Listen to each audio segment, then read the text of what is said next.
वहाँ पर क्यों काम नहीं कर रहे? अगर ट्रेड की बात करें तो चाइना से बहुत सारे ऐसे प्रोडक्ट्स हैं जो इंडिया में आते हैं, वो तो आपके कंट्रोल में है ना, आप वो कम कर सकते हो, उसमें आप कुछ काम नहीं कर रहे हो। और दूसरा जहाँ आर्मी काम कर रही है उसमें आपको टांग अड़ाना है। ये टांग अड़ाने वाली जो एक टांग अड़ाने वाली जो आदत है, एसपी सिन्हा साहब बोलना चाह रहे हैं। सर, टांग अड़ाने वाली आदत जो है ये खत्म नहीं हो रही है। एक बार फिर से हमने गलवान के समय देखा था, फिर तवांग में वो टांग अड़ाने वाली आदत है।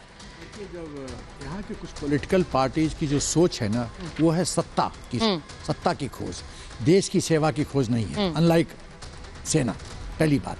दूसरी बात है, ये किसी बात पे ये पंगा खड़ा करने की क्षमता रखते हैं। तीसरी बात, जब एक पॉलिटिकल पार्टी का एक इम्पोर्टेंट आदमी बोलता है जनरल रावत के बारे में कि सड़क का गुंडा है, जो बालाकोट पे सबूत मांगते हैं, लोग सर्जिकल स्ट्राइक पे सबूत मांगते हैं, मुझे तो समझ में नहीं आता है क्या पॉलिटिकल सिस्टम है।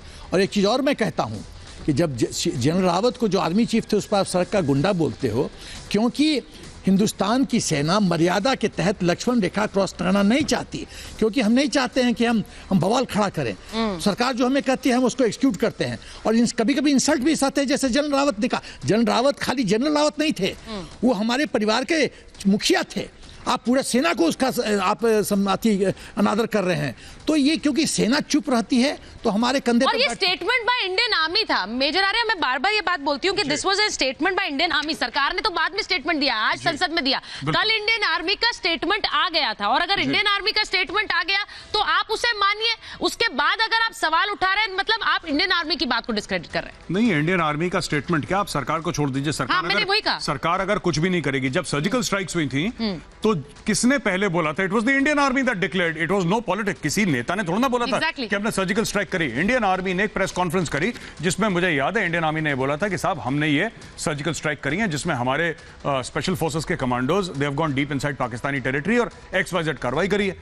उसी वक्त जब हुआ था तब एयरफोर्स ने बालाकोट के बारे में बताया। लेकिन बात यह होती है ना, देखिए मैं आपको बताता हूं उसमें फर्क क्या है। एक लोग हैं जो राज करना चाहते हैं, वो है राजनेता जिनको कहते हैं, और एक फौज है जो देश की सेवा करना चाहती है। मानसिकता दोनों की अलग है और यहां पे क्लैश हो रहा है। एग्जैक्टली क्योंकि एक राज करना चाहता है, एक सेवा करना चाहता है। प्रोफेसर कुमार बोलना चाह रहे हैं। प्रोफेसर कुमार, देखिए, सबसे पहले तो मैं आज कहूंगा कि इस बच्ची ने जो प्रश्न उठाया है, हाँ, कि जो लोग खुद जो काम करके रोक सकते हैं राजनीतिज्ञ, वो तो करते नहीं है और सेना पे उंगली उठाते हैं। Yes. अगर एक बच्ची ये बात कह सकती है तो मेरे देश का भविष्य सुरक्षित है। मैं आपको ही बताऊंगा। दूसरी बात जो बात आ रही है, जो जनरल साहब ने कही और जो गौरव जी कह रहे हैं, मानसिकता। अरे जिस पार्टी के लोग पाकिस्तान में जाकर के पाकिस्तान से मदद मांगते हैं भारत के प्रजातांत्रिक प्रधानमंत्री को हटाने के लिए, जिस पार्टी के अंदर दिग्विजय जैसे सिंह जाकिर नाइक के चेले हैं आतंकी के, जिस पार्टी का व्यक्ति कहता है कि प्रधानमंत्री की हत्या कर दी जाए, उसकी क्या मानसिकता है? जिसका चाइना के साथ के अंदर सीक्रेट ट्रीटी है। अरे खड़गे साहब, किस मुंह से आप सवाल उठा रहे हैं पार्लियामेंट के अंदर? मुझे बताइए, आपने अपनी पार्टी के किसी ऐसे व्यक्ति के ऊपर एक्शन लिया? जब गुंडा कहा गया आर्मी चीफ को, आपने क्या बोला? आपने एक्शन लिया? आप तो खुद उनकी पार्टी बन गए हैं आतंकवादियों की, और आप सवाल उठा रहे हैं राष्ट्रवादी पार्टी के ऊपर, राष्ट्रवादी सरकार के ऊपर। और यहाँ पर प्रोफेसर कुमार, सीधी बात यह है कि आर्मी ने जो बात कही, और आर्मी की तरफ से मेजर आर्या ने बिल्कुल सही बात कही कि बालाकोट स्ट्राइक्स के समय भी ये सेना की तरफ से जो स्टेटमेंट आया था, इंडियन एयरफोर्स की तरफ से स्टेटमेंट आया था, उसको नकारा जाता है। सारे राज आर्मी बता दे, ये चीन और पाकिस्तान को दे आए जाकर। जी, मैं आ रही हूँ। हाँ, बोलिए सर। जैसा कि अभी चाइना में इकोनॉमिकल क्राइसिस चल रहे हैं, तो क्या ये समय ठीक रहेगा चाइना पर आक्रामक चोट करने का? ठीक है, चाइना पर चोट करने का समय। और कौन बोलेगा? और कौन बोलना चाह रहा है? ठीक है, मैं नीचे आती हूँ। चाइना पर चोट करने का समय क्या ये सही है? वो ये पूछ रहे। मैं आ रही हूँ आपके पास, पहले एक दो और लोगों से सवाल लेती हूँ। हाँ। मैं देश की जनता से ये कहना चाहूंगी, अगर व्यापारिक संबंध हमारे देश के चाइना से नहीं टूट पा रहे हैं तो वो मेड इन चाइना के प्रोडक्ट को खरीदना बंद कर दे। ये देश की जनता के लिए सबसे बड़ी जंग होगी। ठीक है, ये देश की जनता को ये संकल्प भी लेना होगा उसके साथ साथ। भारत की जो विदेश नीति रहती है वो न्यूट्रल बिहेवियर रहता है, तो क्या भारत का जो बिहेवियर है वो अंतर्राष्ट्रीय लेवल पे अपना एक स्टैंड नहीं लेना चाहिए ताकि अदर कंट्री के लिए हो? जैसे भारत के आंतरिक मामलों में दूसरे देश के लोग बोलते हैं, दूसरे देश की सरकारें बोलती है, तो क्या भारत को बड़े जगहों पे, बड़े अंतर्राष्ट्रीय मुद्दों पर अपना स्टैंड नहीं लेना? आपको नहीं लगता कि वो स्टैंड ले रहा है? आपको लगता है कि भारत स्टैंड नहीं लेता है? यूक्रेन के मामले उन्होंने में तो हो आपको या- एक एग्जाम्पल दिया मेजर आर्य ने अभी। अच्छा, मैं एक बार आपका सवाल पूछ लेती हूँ। एक बार मेजर आर्य, जिस तरह से वो पूछ रहे हैं कि चाइना के पर करारी चोट करने का क्या ये समय है, एक बार अगर आप मेजर जनरल राजन कोचर से पूछें इस बारे में, मुझे लगता है कि this is very very important right now. General Kochar sir, हमारी ट्रेड अग्रीमेंट्स हैं दुनिया के साथ, we are part of the global supply chain. तो कोई अगर ये कह दे कि साहब कल आप पूरा चाइनीज प्रोडक्ट्स बॉयकॉट कर दीजिए, तो क्योंकि एक लिंक्ड इकोनॉमी है, ये शायद मुमकिन ना हो सर, मुमकिन ना हो। लेकिन अगर हम लोग एज सिटीजन्स, देखिए चाइनीज गुड्स बाहर जाएंगी, ये बात तय है। आज नहीं जाएंगी, लेकिन हो सकता है 1 साल के बाद जाएं, वो दे हैव टू गो। आत्मनिर्भर भारत का रोल ही ये है, काम ही है आत्मनिर्भर भारत का। मेरा सर सवाल आपसे ये है कि अगर आज, जैसे ये बच्ची ने बोला यहां पे, अगर आज हर एक भारतीय सिटीजन ये प्रण कर ले कि मैं चाइना मेड मोबाइल फोन नहीं खरीदूंगा, चाहे मर्जी कुछ हो जाए, अगर हमने प्रण कर लिया, तो फिर क्या होगा सर? कहीं ना कहीं तो हमको ये कदम उठाना पड़ेगा जी, क्योंकि आज ट्रेड इम्बैलेंस इंडिया और चाइना के बीच में 72.9 बिलियन यूएस डॉलर्स का है, और हमारी पूरी इकोनॉमी, अभी हम होश के साथ बात करनी चाहिए। जोश भी अच्छा होता है, पर जोश के साथ होश भी होना बहुत जरूरी है।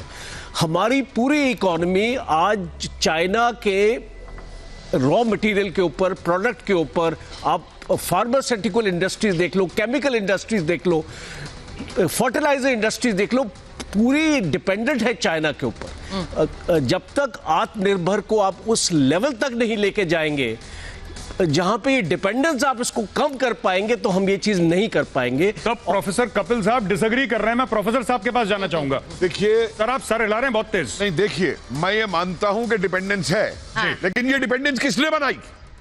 पहले तो हम डिपेंडेंट नहीं थे चाइनीज गुड्स के ऊपर, चाइनीज फार्मास्यूटिकल इंडस्ट्री के ऊपर। हमने खिलौनों तक में चाइना में डिपेंडेंसी कर दी, बिजली के बल्ब तक में चाइना में डिपेंडेंसी कर दी। किसने बनाई है? आज हमारे कुम्हार को मार करके मूर्तियां तक चाइना से आती है। 80 के दशक तक नहीं थी सर ये। मैं बता रहा हूं ना आपको। तो ये जो लिबरलाइजेशन का, उदारवाद का तमाशा बनाया गया, ट्रेड दुनिया की जड़ है। स्लेव ट्रेड देखिए, ओपियम ट्रेड देखिए, ये ट्रेड दुनिया की हर चीज। आज लड़ाई किस लिए हो रही है? ट्रेड की वजह से लड़ाई हो रही है। इसीलिए मैंने सबसे पहले ये बात कही कि ट्रेड से ऊपर हमको अपनी ज्योग्राफिकल इंटीग्रिटी को रखना होगा। जब तक देश ये निर्णय नहीं लेगा, हम गुलाम बनते चले जाएंगे। कर्नल सिंह बोला, देश भी गुलाम ट्रेड के नाम पे आए थे, कर्नल सिंह ट्रेड के नाम पे हम गुलाम हुए इस देश के अंदर। हम आप अग्री कर रहे हैं कर्नल सिंह? एक इतिहासकार होने के नाते ये बात कह रहा हूं मैं आपसे। ठीक है, कर्नल शैलेश सिंह। इस बच्ची ने जो सवाल किया है उसका एक्चुअली अगर specific answer as a army person मैं दूं, तो मैं ये कहूंगा, बेटा आप आर्मी वालों से ये पॉलिटिकल सवाल ना पूछे तो ज्यादा अच्छा है, क्योंकि मैं आपको बड़ी जिम्मेदारी से कह रहा हूँ, मैं बड़ी जिम्मेदारी से कह रहा हूँ कि ये काम जो आप मांग रही हैं, ये आप लोगों का है, ये मेरा नहीं है। मैंने जो मेक इन इंडिया किया है वो तवांग में आपने देख लिया है। मेरा मेक इन इंडिया है कि चाइना में अंदर नहीं आने दूंगा, ये मेरी जिम्मेवारी थी, ये मेरा तरीका है। आज मैं आपसे डिमांड कर रहा हूं, अगर आप लोग बोल रहे हैं कि चाइनीज आइटम्स को बहिष्कार करो, तो आपकी जिम्मेवारी है, आपके पॉलिटिकल सेटअप की जिम्मेवारी है। मैं तो नहीं कर रहा, मैंने तो आपको दिखा दिया कि चाइना ने मेरे पास आने की कोशिश करी, मैंने उसे इंपोर्ट नहीं किया, मैंने उसे एक्सपोर्ट कर दिया कि मेरे बॉर्डर से तू दूसरी तरफ ही रह सकता है, इस तरफ नहीं। और मैं आगे जा रहा हूं, एक स्टेप आगे जा रहा हूं कि अगली बार तू इस तरफ आया तो जहां से आया है वहीं गाड़ूंगा आकर। गौरव जी, ठीक है, मैं एक बार रिएक्शन, एक बार प्रोफेसर कुमार आ रही हूँ, वापस आ रही हूँ, क्योंकि लेफ्टिनेंट जनरल राजेंद्र सिंह भी बोलना चाह रहे हैं। हाँ, बोलिए। हमारी आर्मी हर वक्त बेस्ट रही है यार है। हमने 1971 में ऐसी विक्ट्री हासिल की जिसका मुकाबला पूरी मिलिट्री हिस्ट्री में कहीं और नहीं है। हमने हर वक्त लड़ाई जीती है, 71 में जीती है, 65 में जीती है, कारगिल वॉर जीती है, चाहे कोई भी गवर्नमेंट रही हो। जहां तक पॉलिटिशियंस या पॉलिटिकल बातों की बात है, एक रिक्वेस्ट है, जो आप समझते हैं कि जो पॉलिटिशियन गलत काम कर रहा है उसको इलेक्ट मत कीजिए अगली बार। यस, बिल्कुल उसका बहिष्कार कीजिए। और ये आपके हाथ में, लेकिन बिल्कुल। जहां तक फौजियों की बात है, उनसे ये पॉलिटिकल सवाल मत पूछ। ठीक है सर, जन से यहाँ पर जो यूथ है उनसे सवाल पूछ लेते हैं, आप बोलिए। हाँ मैम, मेरा ये सवाल था, मैं इनके पॉइंट से बिल्कुल एग्री हूँ कि हमारा जो चाइना का ट्रेड है वो इंडिया की जनता के हाथों में, मगर जब भारत का इतना दम है कि वो एक रूस और यूक्रेन का युद्ध रुकवा सकता है कुछ समय के लिए अपने लिए, देश के लिए, तो चीन किस दम पे ये हिमाकत करता है कि वो हमारे देश में बार बार घुस आता है, जब भारत का इतना दम है कि वो घुसने की कोशिश करता है लेकिन खदेड़ा जाता है हर बार। हाँ बिल्कुल, आपका सवाल लेती हूँ। जैसे कि इनकी बात से मैं एग्री करती हूँ, सर ने बोला था कि तो कोरोना के टाइम पे बैन कर दिए गए थे प्रोडक्ट्स को, तो लेकिन फिर से हिमाकत कैसे कर रहा है चाइना कि अपने प्रोडक्ट्स यहाँ लेके आ रहा है और यहाँ के लोग खरीद भी रहे हैं, तो इस पे कुछ नहीं होना चाहिए क्या? ठीक है, ये बार बार बोला भी जा रहा है कि क्या चाइना के अंदर अपनी कंट्री में उस पर इतना तनाव है, शी जिनपिंग पर इस वक्त तनाव है। हमने वो तस्वीरें देखी है, मुझे लगता है आप लोगों ने भी देखी होंगी, चाइना में कैसे विरोध प्रदर्शन हुआ, शी जिनपिंग के खिलाफ लोग सड़कों पर उतरे, कम से कम 24 ऐसे राज्य मेजर जहां पर लोग सड़क पर उतर आए, and we don't want Xi Jinping, ये नारेबाजी चाइना में हुई। इससे पहले कब हुई थी मुझे याद नहीं है, हालांकि टाइनमेन स्क्वायर हमेशा आइकॉनिक रहा है चाइना के लिहाज से, लेकिन वो तस्वीरें हमने देखी है। क्या ये एक डिस्ट्रैक्शन स्ट्रेटजी चाइना के लिए भी है, क्योंकि उसको पता है उसके देश में इस वक्त सिर्फ ग्रोथ रेट भी गिर रहा है, उसकी जीडीपी गिर रही है, चाइना में इस वक्त मुसीबतें बहुत हैं। नहीं, ये तो सर ने ये बात बोली ना, एक्सटर्नलाइजेशन ऑफ थ्रेट, बिल्कुल ये तो बोल रहे हैं यहाँ पे the esteemed veterans, that is what they are saying कि भाई चाइना को अपने अंदरूनी मामले संभालने का अब चाइना को पता नहीं लग रहा क्या करें। शी जिनपिंग को रोज मार पड़ रही है और शी जिनपिंग की जो रेपुटेशन है वो बिल्कुल कीचड़ में मिल गई है। चाइना जहां पे लोगों को अभिव्यक्ति की आजादी नहीं है, जहां पे लोग कहते हैं कि सरकार के खिलाफ बोलोगे तो जेल में डाल देंगे, परिवार को मार डालेंगे, वहां पे इतनी समस्याएं हैं कि शी जिनपिंग के खिलाफ लोग नारेबाजी कर रहे हैं सड़क पे। उसको कह रहे हैं कि तुम इस्तीफा दो, भागो यहां से।